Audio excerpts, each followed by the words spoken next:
साल काम करने के लिए मिले। केंद्र सरकार की तरफ से भी, प्रदेश सरकार की तरफ से भी जो भी बिलासपुर चुनाव क्षेत्र के लिए शिमला से होने वाला काम था, वह शिमला से आदरणीय जयराम ठाकुर जी के माध्यम से कराया गया। जो दिल्ली से होने वाला था, वो आदरणीय अनुराग ठाकुर जी, आदरणीय जगत प्रकाश नड्डा जी के सहयोग से हमने बिलासपुर के लिए, बिलासपुर के विकास के लिए हम योजनाएं लेके आए हैं। उसके लिए मैं अपने नेतृत्व का, अपनी सरकारों का बहुत बहुत धन्यवाद करना चाहता हूं और आप सभी का बहुत बहुत बधाई देना चाहता हूं। इसी तरह से मैं कहना चाहूंगा कि हमारा ये जो गोविंद सागर है, मैंने विधानसभा में कहा कि हमारे भाखड़ा से लेकर नहर और नोड़ा तक कितनी सिंचाई की स्कीमें हैं। वहां पर मुझे प्रश्न का जवाब मिला कि आज दिन तक कोई भी इरिगेशन की स्कीम इस डैम से हमें नहीं मिली है। हम इसको देख सकते हैं, अपने खेतों में पानी नहीं ले जा सकते।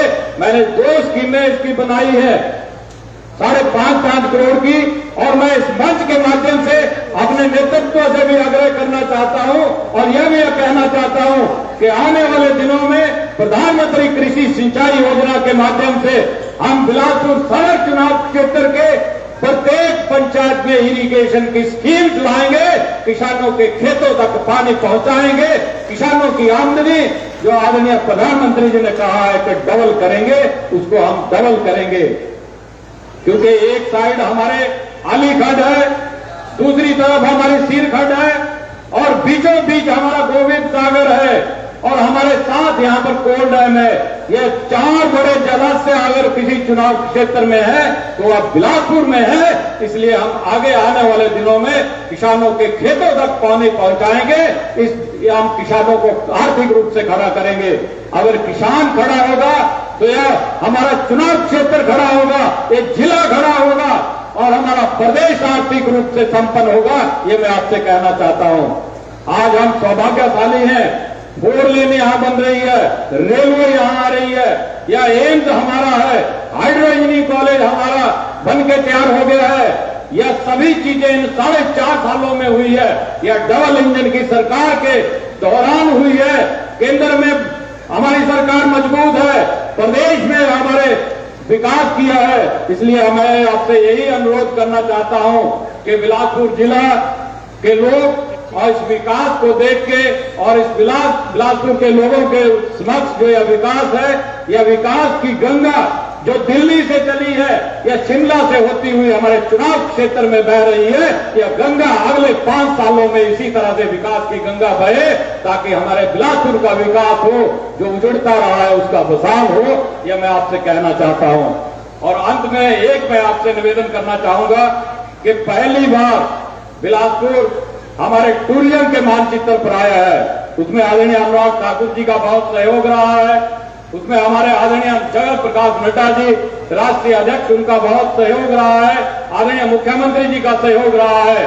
यह बंगला की धार आज एक्रोबैटिंग के मामले में पूरे देश में एकमात्र ऐसी साइट है जहां से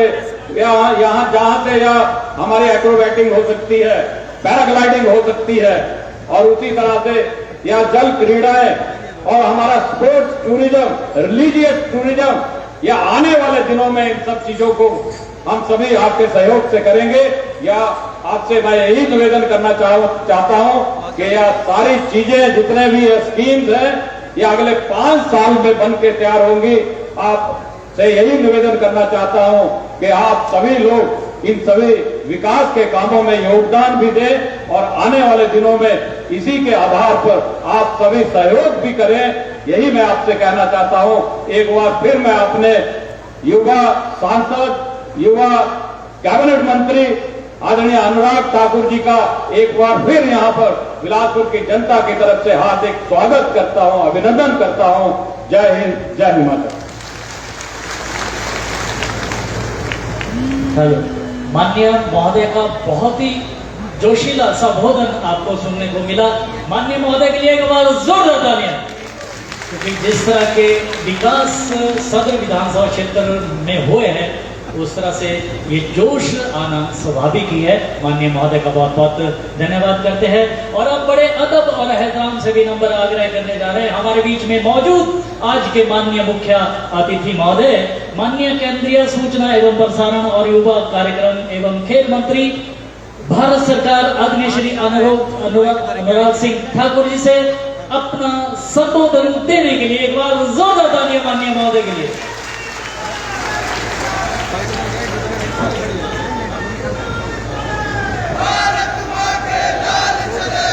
बिलासपुर सदर के लोकप्रिय विधायक आदरणीय भाई सुभाष ठाकुर जी, जंडूता के लोकप्रिय विधायक पूर्व में रिटायर्ड IAS अधिकारी आदरणीय श्री जीतराम कटवाल जी, भारतीय जनता पार्टी के प्रदेश महामंत्री आदरणीय त्रिलोक जम्वाल जी, जिला के सम्माननीय अध्यक्ष आदरणीय सुरेंद्र सांख्यान जी, जिला परिषद की अध्यक्ष माननीय मुस्कान जी, BDC की चेयरपर्सन माननीय सीता निमान जी, मंडल के सम्माननीय अध्यक्ष भाई हंसराज जी, जिला के महामंत्री भाई आशीष ढिल्लों जी, मंडल के महामंत्री पवन ठाकुर जी, प्यारलाल चौधरी जी, हमारे डिप्टी कमिश्नर महोदय श्री पंकज राय जी, SP महोदय श्री SK राणा जी, प्रदेश कार्यकारिणी के सदस्य सुभाष शर्मा जी, कौशल विकास निगम के संयोजक भाई नवीन शर्मा जी व बिलासपुर के प्रभारी नगर परिषद के अध्यक्ष कमलेंद्र कश्यप जी, महिला मोर्चा की जिलाध्यक्ष आदरणीय भुवनेश्वरी लोबा जी, मंडल के अध्यक्ष महिला मोर्चा मान्य सीमा जी, युवा मोर्चा के जुझारू अध्यक्ष भाई विनोद ठाकुर जी, SC मोर्चा के मंडल अध्यक्ष राजेंद्र जी, प्रदेश कार्यकारिणी के सदस्य सुदेश ठाकुर जी, आदरणीय ब्रिजलाल जी, उपस्थित सभी चुने हुए प्रतिनिधि, सभी अधिकारीगण, भारतीय जनता पार्टी के सभी पदाधिकारी, आदर के योग्य मेरे सभी भाई और बहनों और मीडिया से आए हुए मेरे प्रिय मित्रों, मैं सबसे पहले तो यहाँ पर उपस्थित अपने सभी भाई और बहनों को जो आजादी के 75 वर्ष आज पूरे देश भर में मनाया जा रहा है, आजादी का अमृत महोत्सव जो माननीय मोदी जी ने जिसकी शुरुआत की भी और पूरे देश भर में जिसको जन भागीदारी से जन आंदोलन बनाने का काम किया है, मैंने अपने जीवन में किसी भी 15 अगस्त के दिन या 26 जनवरी के दिन या साल भर में कभी भी शायद पूरे देश भर में इतने तिरंगे झंडे एक साथ ना देखे हों। प्रधानमंत्री जी ने आह्वान किया था कि 13 से 15 अगस्त तक हर भारतवासी अपने देश पर, अपने कार्यालय पर, अपने घर पर तिरंगा झंडा लहराए। मुझे प्रसन्नता इस बात की, उस समय मैं बिलासपुर आया था और शायद ही कोई घर ऐसा हो, लगता था हर दूसरे घर के ऊपर तिरंगा झंडा लहरा रहा था। ये अपने आप में भारत की ताकत को दिखा रहा था और आजादी के 75 वर्ष भारत पूरी ताकत के साथ लड़ा। मित्रों, यही जन भागीदारी है जिसने इसको जन आंदोलन बनाने की और आगे अग्रसर किया। इसी तरह से ही प्रगतिशील हिमाचल, मेरा हिमाचल मेरा गौरव, ये 75 वर्ष हम मना रहे हैं। ये भी हम सबकी जन भागीदारी की इसमें हम बात कर रहे हैं कि हिमाचल ने जो ये यात्रा पूरी की है, आखिरकार 75 वर्षों में हमने क्या पाया है और अगले 25 वर्षों में हमने हिमाचल को क्या दिशा देनी है। इसीलिए इस प्रदेश के कोने कोने में हर विधानसभा क्षेत्र में आज ये कार्यक्रम किए जा रहे हैं। आज इस मंच से खड़ा होकर बिलासपुर की धरती से मैं कह सकता हूं, इस पिछले 75 वर्षों में किसी की भी सरकार रही हो, हर किसी ने प्रयास किए कि अपने हिमाचल प्रदेश को आगे बढ़ाने का काम किया जाए। अगर देश के बाकी राज्यों से आज हिमाचल की तुलना की जाए, चाहे वो सड़क की बात हो, शिक्षा की बात हो, स्वास्थ्य की बात हो या आम आदमी के आगे बढ़ाने की बात हो, आज पूरे देश भर के राज्यों में जो अग्रणी 3-4 राज्य देखे जाते हैं उसमें हमारे हिमाचल प्रदेश का नाम भी पूरे बढ़ चढ़ कर लिया जाता है। और इसकी यात्रा को अगर देखा जाए, थोड़ा आंकड़ों के रूप में देखा जाए, तो जिला बिलासपुर की अगर मैं बात करूं, जहां साल 1951 में 5 स्वास्थ्य संस्थान थे वो बढ़कर 170 हो गए। अगर मैं बिलासपुर सदर की बात करूं, मात्र 2 स्वास्थ्य संस्थान थे जो बढ़कर 42 हो गए। और जिला बिलासपुर में कोई छोटा मोटा नहीं, 1500 करोड़ रुपए की लागत से देश का सबसे बड़ा स्वास्थ्य संस्थान एम्स अस्पताल भी बनकर तैयार हो रहा है। मेरे भाई और बहन, पूरे हिमाचल प्रदेश का सबसे बड़ा स्वास्थ्य संस्थान हमारे यहाँ पर है। बड़े बड़े डॉक्टर, बड़ी बड़ी मशीनें, बड़े बड़े काम और बड़े बड़े इलाज हमारे बिलासपुर में होंगे। मेरे भाइयों में ये तब संभव हुआ जब 2014 में नरेंद्र मोदी जी की सरकार बनी। मोदी जी देश के प्रधानमंत्री बने, जेटली जी उस समय वित्त मंत्री बने और पहले ही बजट में हमारे हिमाचल प्रदेश को एम्स अस्पताल भी नरेंद्र मोदी जी ने देने का काम किया और हिमाचल का सपना भी पूरा किया। उसके चंद महीनों के बाद ही जब उन्होंने अपने मंत्रिमंडल का विस्तार किया तो स्वास्थ्य मंत्री की जिम्मेदारी भी किसी और को नहीं, आदरणीय जगत प्रकाश नड्डा जी को देने का काम भी किया। मेरे भाई और बहनों,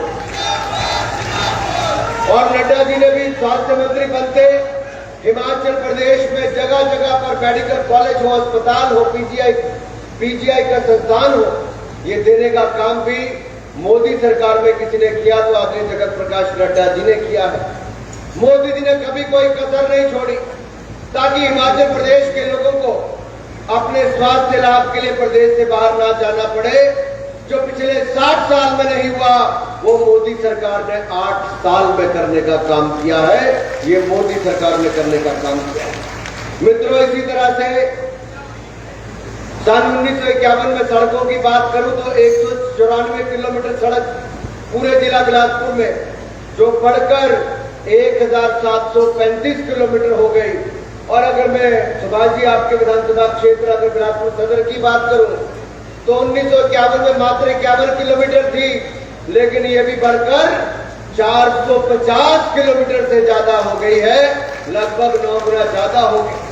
लेकिन इसके साथ साथ नेशनल हाईवे भी दिया, अब उसका भी विस्तारीकरण किया जा रहा है और 4 लेन हाईवे भी जो बीच में रुक गया था उसको भी पूरी ताकत के साथ हम तैयार करवा रहे हैं और लगभग 15 महीने के अंदर उसका काम भी पूरा हो जाएगा।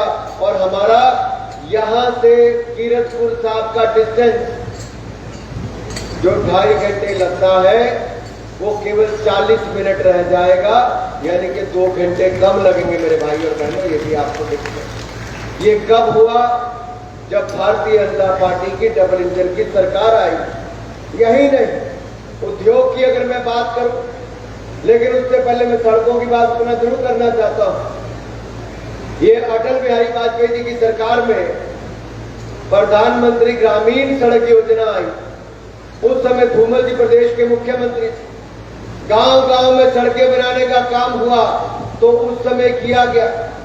मुझे आज भी याद है, गांव में सड़कें बनाने, नड्डा जी कई बार यहाँ पर कहते भी थे, भाई सुभाष जी आप भी उस समय जब कैंपेनिंग के लिए जाते तो आपको याद होगा गांव गांव में पैदल ही चल के जाना पड़ता था। लेकिन 1998 में भाजपा की सरकार धूमल जी के नेतृत्व में बनी, अटल जी की सरकार दिल्ली में आई, तब जाके गांव गांव में सड़कें बनने की शुरुआत उस समय हुई है और ये उसका लाभ भी मिला। आज मोदी जी की सरकार बनी तो 4 लेन हाईवे वैसे बनने शुरू हो गए, पुल बनने शुरू हो गए। और यही नहीं, रेलवे का सपना तो आपने देखा भी नहीं था। मैं कहना चाहता हूं कि रेलवे लाइन भी हमने लड़ाई लड़ी। मैं तो डॉक्टर मनमोहन सिंह जी के पास भी कई बार गया, लेकिन कुछ नहीं हुआ। मोदी जी की सरकार आई तो मित्रों हमने बिलासपुर को रेलवे लाइन से जोड़ने का काम की शुरुआत की। आज मैं कह सकता हूं, पहले 20 किलोमीटर का काम पूरी ताकत के साथ, तेजी के साथ चल रहा है। अगले 28 किलोमीटर के काम के लिए जमीन अधिग्रहण कर ली है और अगले 3 साल के अंदर हमारे बिलासपुर में रेलगाड़ी आएगी छुक छुक करती हुई। ये आपको सुविधा हमने देने की शुरुआत की है। मित्रों, मैं आपसे पूछना चाहता हूं, एक भी इंजीनियरिंग कॉलेज नहीं था। ये हाइड्रो इंजीनियरिंग कॉलेज अपने आप नहीं बना। ये उस समय केंद्र में तो कांग्रेस की सरकार, लेकिन प्रदेश में भारतीय जनता पार्टी की सरकार थी। धूमल जी ने उस समय प्रस्ताव रखा केंद्र के सामने कि पानी हम देते हैं एनटीपीसी को, बिजली उत्पादन ये करते हैं, एनएचपीसी को पानी हम देते हैं, बिजली उत्पादन ये करते हैं, जो मुनाफा कमाते हैं उसका एक हिस्सा हिमाचल में खर्च होना चाहिए। तब जाकर जब पीयूष गोयल जी केंद्र में मंत्री बने, हमने पीछे पढ़ कर भाजपा की सरकार का इंतजार करना पड़ा। तो 37 करोड़ 50 लाख रुपया एनटीपीसी ने, 37 करोड़ 50 लाख रुपया एनएचपीसी ने, 75 करोड़ रुपया हमने उस समय दिलाया। मैंने उस समय में उसमें एग्रीमेंट में था। ये 75 करोड़ रुपया हमने उस समय लिया। जमीन धूमल जी की सरकार के समय हमने दी, तब जाकर ये इंजीनियरिंग कॉलेज यहाँ पर बनने की शुरुआत हुई। लेकिन उस समय के जीएस पाली जी मंत्री कांग्रेस की सरकार में थे, कांगड़ा में इसकी क्लासों को ले गए। भाई सुभाष ठाकुर जी यहाँ के विधायक बने, हमने लड़ने की शुरुआत की कि जिला बिलासपुर को दिया है, आप वहां पर क्लासेस चलाते हैं। अब हमने क्लासें भी ले आए हैं और बड़ा भवन भी बनाकर तैयार कर दिया है बंगला में, वहां पर आपके कॉलेज चलने की शुरुआत करें।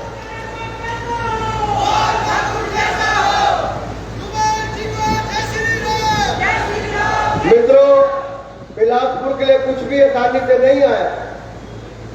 ये एम्स अस्पताल आज से 2 साल पहले बनकर तैयार हो जाता।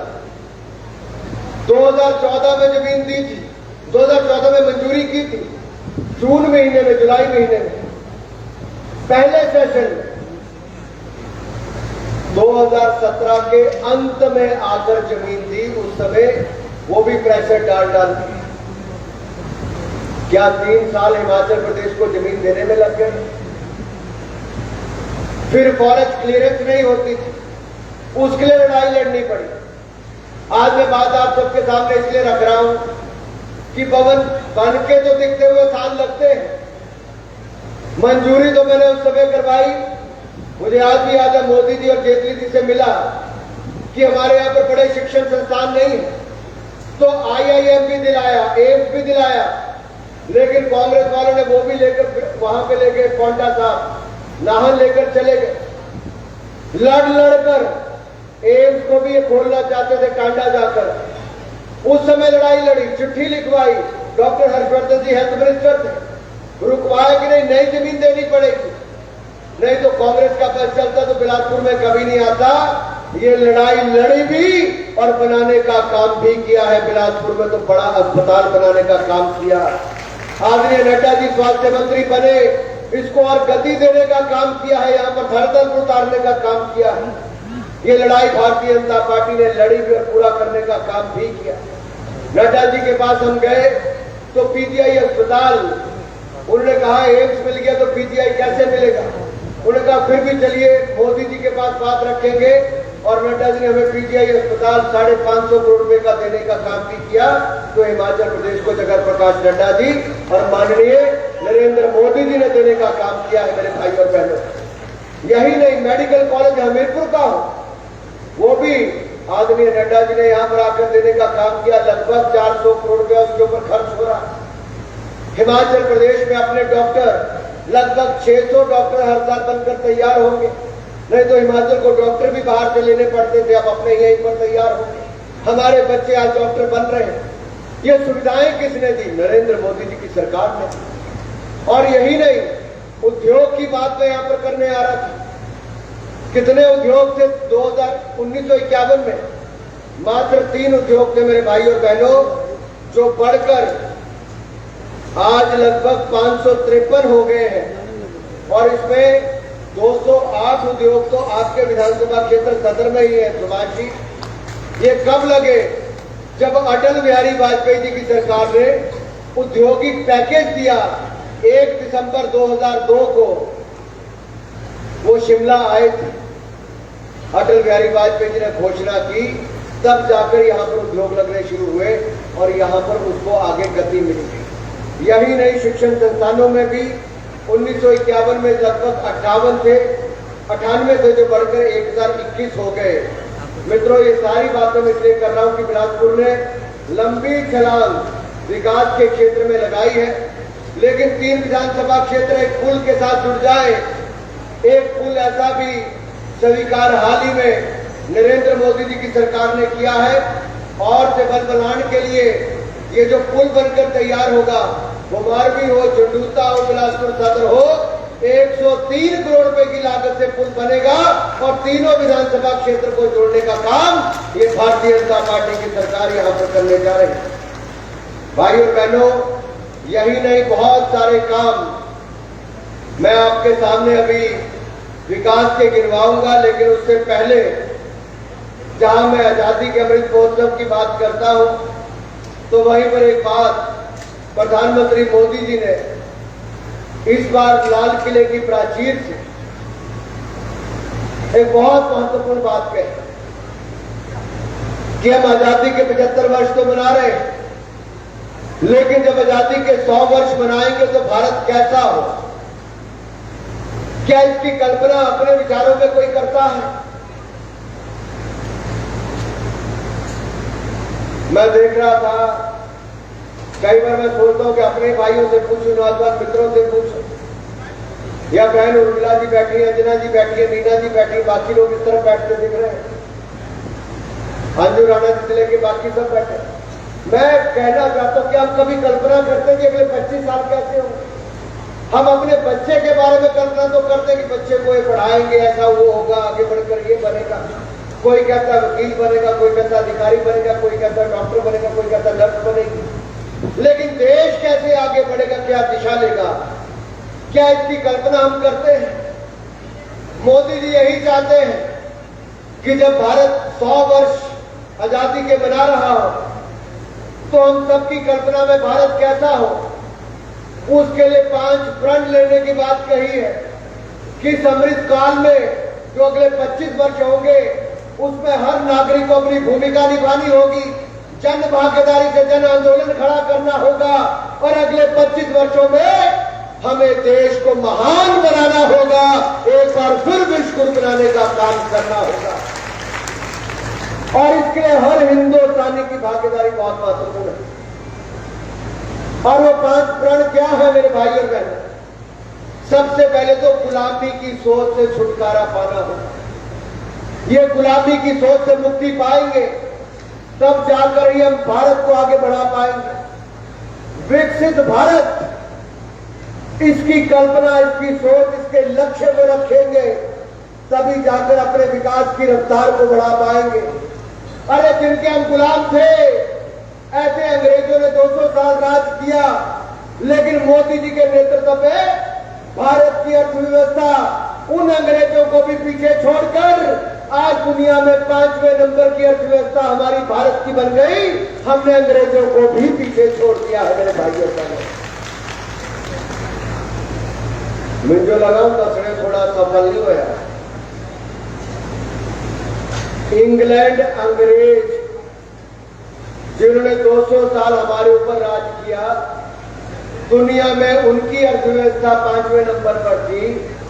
भारत की अर्थव्यवस्था आज से 6-7 साल पहले 11वें नंबर पर थी, लेकिन मोदी जी ने देश का विकास इतना किया है कि हमने 11वें नंबर से आगे बढ़ते बढ़ते आज उन अंग्रेजों को भी पीछे छोड़ दिया।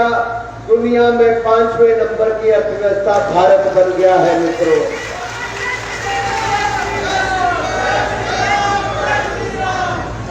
और जिसको लगता है कि देश आगे बढ़ा और ठीक हुआ है और मोदी जी ने ठीक काम किया, तो अपने 5-5 एजेंट निकाल के जरा ताली मारो मोदी जी के लिए।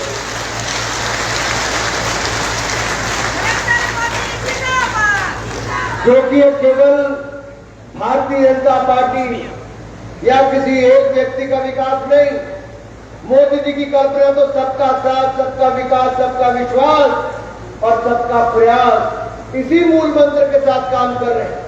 हर राज्य का विकास हो, हर क्षेत्र का विकास हो, सबको साथ में लेकर चलने की शुरुआत हो। इसी तरह से हमने आगे बढ़े।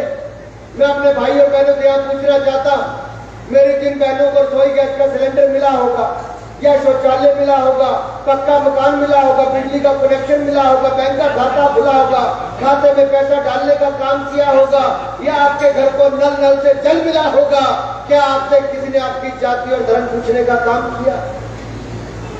क्या आपसे जाति धर्म किसी ने पूछा? क्या पूछा आप गरीब हो या अमीर हो? आपसे किसी ने नहीं पूछा। आप क्योंकि इसके अधिकार रखते थे, आपको आपका अधिकार देने का काम किसी ने किया तो बिना भेदभाव के भारतीय जनता पार्टी और नरेंद्र मोदी जी की सरकार ने करने का काम किया है। कुछ लोग आज भी अंग्रेजों की मानसिकता के आधार पर बांटो और राज करो इसकी राजनीति करते हैं। एक राजनीतिक दल ने 60 साल राज किया, बांटो और राज करो ऐसे काम किया। जिनके नाम पर वोट लेते थे उनका भी काम नहीं करते थे। आज हम ये नहीं कहते आपने वोट दिया कि नहीं दिया, आपका परिवार पीछे न रह जाए, आपके पास घर भी हो, पक्का मकान हो, शौचालय हो, पानी की सुविधा हो, बिजली का कनेक्शन हो, बैंक खाता हो, अनाज हो, और आपदा के समय जो दुनिया का कोई देश नहीं कर पाया वो नरेंद्र मोदी जी ने 80 करोड़ लोगों को 5-5 किलो अनाज 28 महीने तक हर व्यक्ति को मुफ्त में देने का काम किया। तो नरेंद्र मोदी जी ने करने का काम किया है। हमने कोई भेदभाव नहीं, ना दल देखा, ना जाति देखी, ना धर्म देखा। और जब कोविड बीमारी आई, लोग घरों में बंद थे, तो मोदी जी ने वैक्सीन बनाने की जिम्मेदारी भी अपने वैज्ञानिकों को दी और लगाने की जिम्मेदारी अपने फ्रंटलाइन वर्कर्स को, कोविड वॉरियर्स को। 130 करोड़ के देश में करना आसान नहीं था मेरे भाइयों बहनों। पहले तो पूर्व की सरकारों में वैक्सीन 40-40 साल तक दुनिया के देशों से मंगाकर लगवाई जाती थी। इतनी बड़ी महामारी आई, हमने दुनिया की ओर नहीं देखा, दुनिया भारत की ओर देखती थी, क्योंकि मोदी जी ने दवाई भी और वैक्सीन भी दुनिया के 170 देशों को देने का काम किया और उन देशों की मदद करने का काम भी नरेंद्र मोदी जी ने किया। आप में से वैक्सीन किस किसने लगवाई? जिसने 2 लगवाई 2 हाथ खड़ा करें, और जिसने मुफ्त में लगाई जरा मोदी जी के जोर से तालियां मारते। पिछले वाले पहले तितरी लगाए, पिछले वाले मुफ्त से लगवाई कि नहीं लगवाई? पिछले स्पीकर नहीं कर रहे। मेरी बात आ रही है पीछे? इत पासे वाले, सज्जे पासे वाले, आपने वैक्सीन लगवाई है? जिसने लगवाई जरा हाथ खड़े करना, जिसने 2 लगवाई दोनों हाथ खड़े करना, और जिसने मुफ्त में लगाई जरा खड़े होकर मोदी जी के तालियां मारना जरा।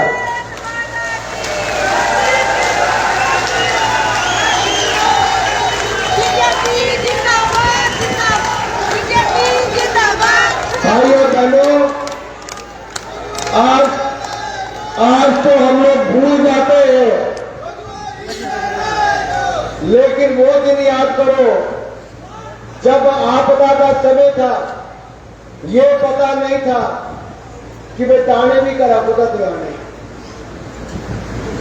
तो अनाज की चिंता भी की, दवाई की चिंता भी की, वैक्सीन की चिंता भी की, और आपके ऊपर बोझ नहीं पड़ने दिया। आपको याद होगा कि हमारे बच्चे बत्ती रोटी वाला लुधियाना, जलंधर या कहीं दिल्ली में भी काम करते थे, और वहां से छोड़ के वो घर आए तो सीधा घर नहीं आते थे, बाहर कमरे में भी 7 दिन 10 दिन रखना पड़ता था। उस आपदा के माहौल से किसी ने देश को बाहर निकाल कर लाया, आपकी जान भी बचाई, अर्थव्यवस्था भी आगे बढ़ाई, और आज दुनिया में सबसे तेजी से बढ़ने वाली अर्थव्यवस्था कोई और देश नहीं, दुनिया के 200 देशों में हमारा भारत सबसे आगे बढ़ रहा है, नंबर 1 आगे बढ़कर बढ़ रहा है।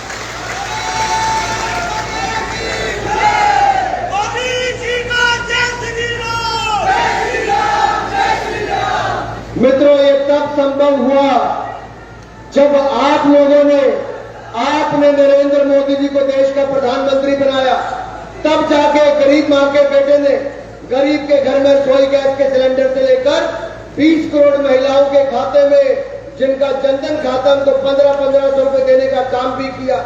उनको 3 रसोई गैस के सिलेंडर मुफ्त में भी दिए, उनको अनाज भी मुफ्त में देने का काम किया। ये तब किया जब वो आपकी चिंता करते थे।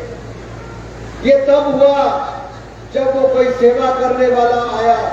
नहीं तो पहले तो भ्रष्टाचार में डूबी हुई सरकारें थी। आज मैं सीना ठोक कर कह सकता हूं, 8 साल हो गए, नरेंद्र मोदी जी के ऊपर कोई 8 रुपए का भ्रष्टाचार का आरोप भी नहीं लगा पाया है मेरे भाइयों का। तो मैं बात कर रहा था मोदी जी के 5 प्रण की। गुलामी की मानसिकता से बाहर निकलना है, विकसित भारत को बनाने के लिए अपना योगदान देना है, अपने गौरवशाली इतिहास पर गर्व करना है। हमारे आधे नौजवानों को तो जब मैं पूछता हूं या अपनी बहनों को पूछता हूं, कईयों को यह ज्ञात ही नहीं होता है कि भारत अंग्रेज और मुगलों के गुलाम से पहले भी, बहुत पहले, दुनिया का सबसे पुरानी, अगर मैं बात करूं तो हम उन कल्चर में से हजारों साल पुराना हमारी संस्कृति, इस गौरवशाली इतिहास के बारे में जानने की आवश्यकता है कि पुर्तगालियों के खिलाफ, अंग्रेजों के खिलाफ कौन लड़े। इनके बारे में मेरे विभाग ने, सूचना प्रसारण मंत्रालय ने स्वराज सीरियल बनाया है, जिसकी बात मोदी जी ने मन की बात में भी की, अपने भाषण में भी कहा। हर शनिवार, हर रविवार को रात को 9 बजे डीडी नेशनल पर आता है। 75 एपिसोड आएंगी। भारत के गौरवशाली इतिहास को आप भी जानिए और अपने बच्चों को भी दिखाइए। मैं मीडिया के मित्रों से कहता हूं, आप भी इसकी जानकारी दीजिए। सोशल मीडिया के अपने युवा और महिला साथियों से कहना चाहता हूं, आप भी इसकी जानकारी डालिए। हर शनिवार रविवार को याद करवाइए, रात के 9 बजे डीडी नेशनल पर देखिए कि भारत का गौरवशाली इतिहास क्या था। मेरे मित्रों, जब हमारे युवा वो जानेंगे तो ये पश्चिमी संस्कृति से जो प्रभावित होते हैं वो उनसे भी हटेंगे, अपनी कला संस्कृति को जानने का अवसर भी मिलेगा। और यही नहीं, एकता और एकजुटता के साथ हमें अपने भारत को आगे बढ़ाना है। ये हमारा चौथा 5 प्रण में से एक प्रण ये भी है, एकता और एकजुटता। इसको लेकर में हमें भारत को आगे बढ़ाना है। और यही नहीं, हर नागरिक को अपना कर्तव्य पालन करना है, केवल मांगना ही नहीं। भाई सरकार आई तो लगे ये भी दे दो, ये भी दे दो, ये भी दे दो। जो आपका अधिकार है वो मिलेगा, लेकिन हमारा जो कर्तव्य है, हमारी जो जिम्मेदारी है, हमें उसको भी निभाना है। चाहे मोदी जी की सरकार है, जयराम जी की सरकार है, इस डबल इंजन की सरकार ने देने का काम किया है। 60 साल से ज्यादा की उम्र की हमारी बहनों को और भाइयों को पेंशन लगाने का काम इस डबल इंजन की सरकार ने किया है। हमारे हर घर नल से जल देने का काम डबल इंजन की सरकार ने किया। यही नहीं, हर घर को बिजली देने का काम भारतीय जनता पार्टी की डबल इंजन की सरकार ने किया। हर बहन को रसोई गैस का सिलेंडर चूल्हे देने का काम भाजपा की डबल इंजन की सरकार ने किया है। आपको 5 लाख का इलाज मुफ्त में देने का काम डबल इंजन की भाजपा की सरकार ने किया। आगे भी करेंगे। हर गांव को सड़क से जोड़ने का काम ये भी भाजपा की डबल इंजन की सरकार ने किया है और आगे भी करेंगे। मेरे भाई और बहनों, हमें तो मित्रों यही नहीं, आप कल्पना कीजिए, मैं तो कई बार सोचता हूं शायद ये मेरे भाग्य में ही लिखा था आपकी सेवा करने का। आपने मुझे 1 बार नहीं 4 बार सांसद बनाने की जिम्मेदारी दी। और उस समय भी, जब पिछले चुनाव के समय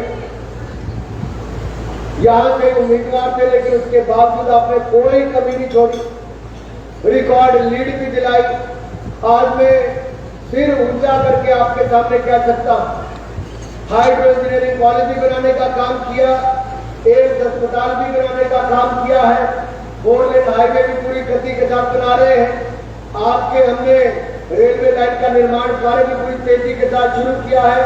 और यही नहीं, जो हमीरपुर से लेकर बिलासपुर तक की सड़क को दुगना चौड़ा करके 300 करोड़ रुपए खर्च करने का काम किया और से बलबलाना किया, पुल 103 करोड़ रुपए ये भी मंजूर किया और कई और सड़कें भी मंजूर की हैं, जो शायद बड़े बड़े प्रोजेक्ट पहले सोचे ना हो, वो लाए भी और पूरा भी करके दिखा रहे हैं। कोई कमी इसमें नहीं छोड़ रहे मेरे भाइयों बहनों, आगे भी नहीं छोड़ेंगे। मैं कई बार सोचता हूँ, युवा मोर्चा का अध्यक्ष तो मेरे युवा मोर्चा के साथ जोर जोर से नारे लगा रहे हैं। 2011 में जम्मू कश्मीर में बहुत पथराव सेना पर हो रहा था, 2010 और 2011 की बात। मैंने तिरंगा यात्रा, राष्ट्रीय एकता यात्रा कलकत्ता से कश्मीर की थी। इनमें से बहुत सारे मेरे भाई मेरे साथ जेल में भी डाल दिए गए। किस आरोप में कि ये कश्मीर में जाके तिरंगा झंडा लहराने की बात करता है अनुराग ठाकुर, और ये फौज के ऊपर पथराव को बंद करने की बात करता है। Armed forces special protection act को वापस लिया जाए, ये